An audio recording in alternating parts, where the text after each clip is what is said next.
Gray clouds hung heavy in the sky. It was due to rain soon, but in the small town of Morrison, it was always about to rain. The old diner she had visited since she was a kid still stood against the drizzle, the yellow exterior as bright against the monochrome clouds in the backdrop. It was a welcome reprieve from the cold pitter-patter outside. The chime above the door rings as Jasmine steps inside, and a familiar face greets her at the counter. "Hey, Jazzy, are you here to pick up the usual?" "Hey, Cece. Yeah, it's just the normal stuff." Jasmine gives the woman a polite smile as she approaches the counter. Cecilia nods, turning to call back into the kitchen window to a man. Rob. "Rob, I need one hot beef and a waffle with chocolate chips and hash browns." Rob seems to acknowledge Cecilia's words before removing himself from the onions he was cutting. He throws something down on the grill, and it hisses with a sizzle from the high heat. "So, is your dad back yet?" Cecilia asks, grabbing a few tickets from her apron and setting them on the counter next to the register. Jasmine's eyes follow as Cecilia cards through them with expert hands. She's been here at the diner for as long as Jasmine can remember. And her father has known Cecilia even longer than that. "Nope, I'm gonna get him in about..." Jasmine looks at the clock ticking away on the diner wall. 40-ish minutes. Cecilia chuckles, pulling some cash from the till. She begins to card through the bills, stacking the money on top of the order tickets. As if he's back on time. That man couldn't stay off the ocean if his life depended on it. He's a fisherman. It's what they do. Cecilia seems to load up another comment before the dinging of the bell pulls her attention back to the window. She trots over, grabbing the containers and putting them into a plastic bag. "Well, here you are, Jazzy. Nice and hot for you." Jasmine takes the bag, giving her final thanks before heading back to her car. The rain is still falling, but heavier now. Jasmine settles on the driver's seat of her old pickup, inserting the key. The engine sputters to life. Her windshield wipers begin swiping away at the water, but the torrents keep coming. With a rev, her truck pulls out of the parking space. Her tires hiss against the wet pavement as she pulls onto the main road once more. The roads wind and curve on the edge of town, down past the empty warehouses, dim homes, and park long forgotten by the town and its people. Most folks are already home by this time anyway, sharing a nice dinner with the family and catching up about their day. At least, that's what Jasmine imagined people did. But the ocean never sleeps. That's what her father had told her. The steady hush of rain grows dimmer as Jasmine reaches the docks. The truck's idle cuts off as she cuts the ignition once more. The heavy fog has rolled in from the storm, and the water is restless, lapping at the shore like a hungry beast, ready to swallow whatever may wander into its depths. Like her mother, like her father, like her. Without the low idle of the truck to guard her, the waves can be heard. So can the wind whipping against the side of the truck and the distant roll of thunder up in the clouds. Makes her stomach churn. Jasmine's eyes flick to the clock in her truck, her yellow raincoat crinkling as she shifts in the driver's seat. 6:30 p.m. It was time. He should be pulling in any minute now. Jasmine holds her breath, her eyes darting to catch a figure through the fog. Nothing. Not yet. She bites her bottom lip, a habit she's picked up since she was young. If her dad were in the car, he'd surely tell her to stop, but he isn't there, and he should be. Jasmine takes a breath, calming her nerves. Sometimes he was late, and he probably couldn't dock with such big waves, so she would wait. And wait. 7:30. 8:30. 9:30. Her eyes feel heavy. Her eyes close. The gentle tap of rain against the windshield a soothing lullaby. Jasmine nearly jumps out of her own skin. The knock on the window and the sudden light infiltrating her truck, stirring her from her sleep. Still groggy, she looks to see who the culprit is.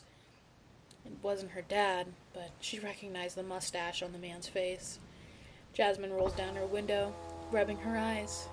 "Hey, kiddo, you doing okay?" Sheriff Gurney asks, peeking into the truck window at Jasmine. "Yeah, I'm okay. I just saw your truck and wanted to make sure you were okay. Samantha wouldn't let me hear the end of it if I didn't check on you." Jasmine tries not to chuckle at the sheriff's concerns, but she knows how true his words were. Samantha had always looked out for Jasmine, ever since they met in kindergarten. "Are you waiting on your pops?" "Yeah." It was only then when Jasmine realized how dark it was now. She looked at the time, the clock on her dashboard reading almost midnight. Her brows furrowed and something heavy settled in her chest. "Tell you what, why don't you go home and I'll keep a lookout for him? I'm sure he wouldn't want you out so late in this weather." Jasmine hesitated, but she knew that Sheriff Kearney was right. With a pat of the side of her truck, the sheriff waved her off and returned to his cruiser. Jasmine turned her keys in the ignition, and the old engine sputtered back to life. She pulled out of the muddy embankment back onto the main road. It was quiet this time of night. The fog had started to settle more on the outskirts of town. Eventually, her childhood home came into view and she pulled into the familiar driveway. She killed the ignition, barely managing to trudge herself up the front steps, through the front door, and into the living room. As soon as her head hit the throw pillow of the couch, she drifted off again. At least this way, she would hear when her dad finally came home.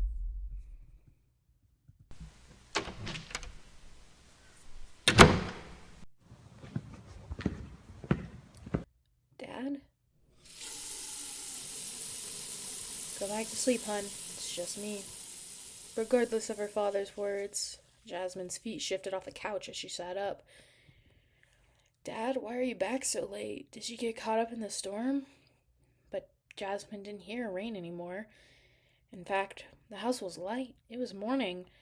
Jasmine gets up from her position, still on the couch, and walks into the shared bathroom.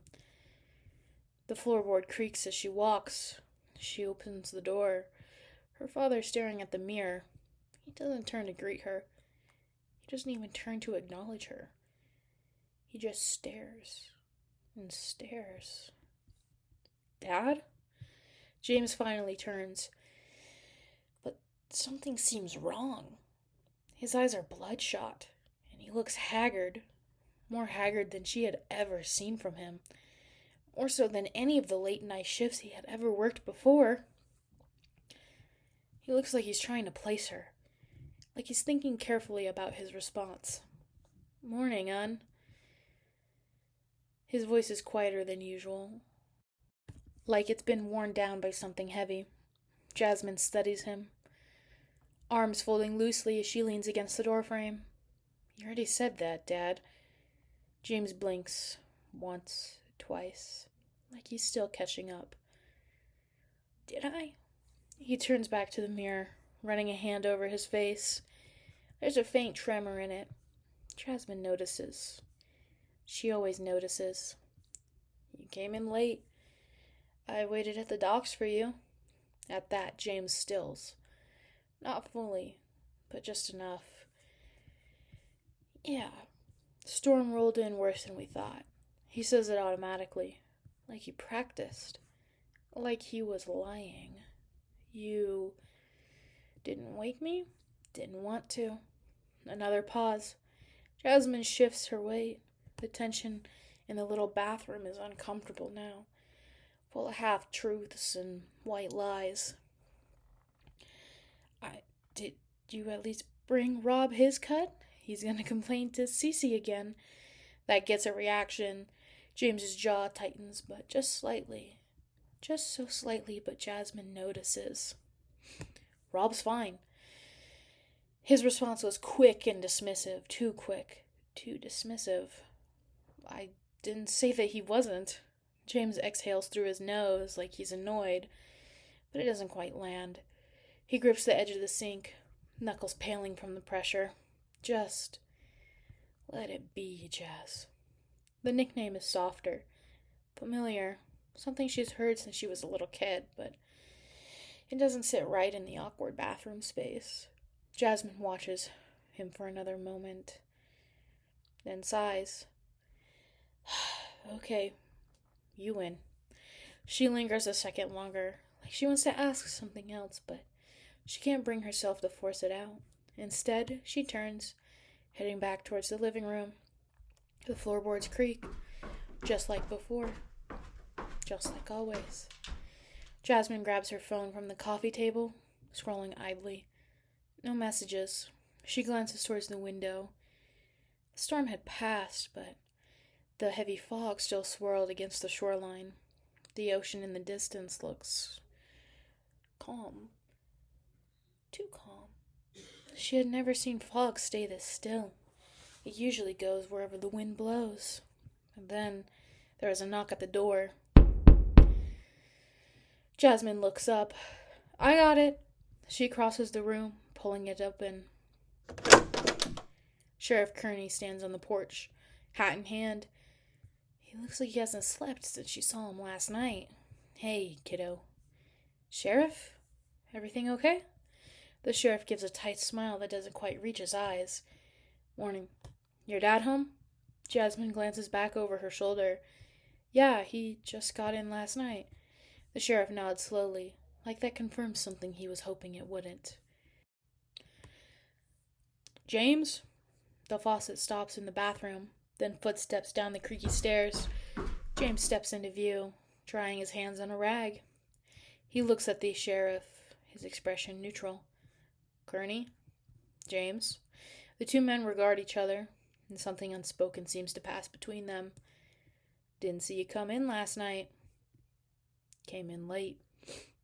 Yeah, I heard the storm got rough out past the shoal. It did? James's answers were short and flat, almost like he was sticking to a script. The sheriff shifts his weight from right to left. You come in with everyone? Pause. It's small, but it's there. Of course I did. Jasmine's gaze flicks between them. That's so. Another pause. Longer this time. Funny thing is, it just came from the docks. James says nothing, and Jasmine can feel herself start to sweat. What was all of this about? St. Andrea is tied up as always, but Tommy Hale's truck is still parked outside. Jasmine frowns, her stomach lurching inside of her. Tommy? The sheriff nods, eyes still on James. The wife says he never came home. Silence settles over the room, but it's heavy with implication. And Jasmine looks at her father. Dad? James doesn't answer right away. He stares at the sheriff. No, he stares past him, like he's seeing something else entirely. Must have caught a ride home with someone. It's a weak answer. They all know it. A flimsy excuse for a serious accusation. In the middle of that storm? James shrugs, but it's stiff. Happens. The sheriff studies him carefully. James, I'm going to need you to walk me through last night. Another pause. James's grip tightens on the rag in his hands, and for a moment, it looks like he might say something else. Something real. His eyes flick, just briefly towards the window, toward the ocean, towards the shore, to where the St. Andrea was docked. A shadow passes over his face. Fear, unease, something deeper perhaps, but it's gone as quickly as it came. Storm hit. Lines got rough. We pulled in late. He meets the sheriff's eyes again, his eyes steadier this time. That's all there is to it. The sheriff didn't look convinced, not even a little, not to Jasmine. But he nods slowly, stepping back towards the door. Well, if you remember anything else, anything at all, you let me know. The sheriff gives a pointed look, and James doesn't respond. I'll be checking in with you, James. He opens the door, stepping out onto the porch before pausing. Jasmine is quick to reach the door, still being the closest in the house to it. You take care, all right, Jazzy? Yeah, I will. She closes the door, and they sit in silence once more. Jasmine turns back to her father. Dad, what is going on? James doesn't want to answer. He's looking out to the window, at the ocean, unmoving. Dad. When he finally speaks, his voice is quieter than before. Storm's not done yet. Jasmine frowns, glancing outside at the clear sky. What do you mean? It's a clear day. James shakes his head slightly, more to himself than anyone else. No, it followed us in. Jasmine's stomach tightens. What did? James doesn't answer. He just keeps staring at the water, like he's waiting for something, anything, to come back.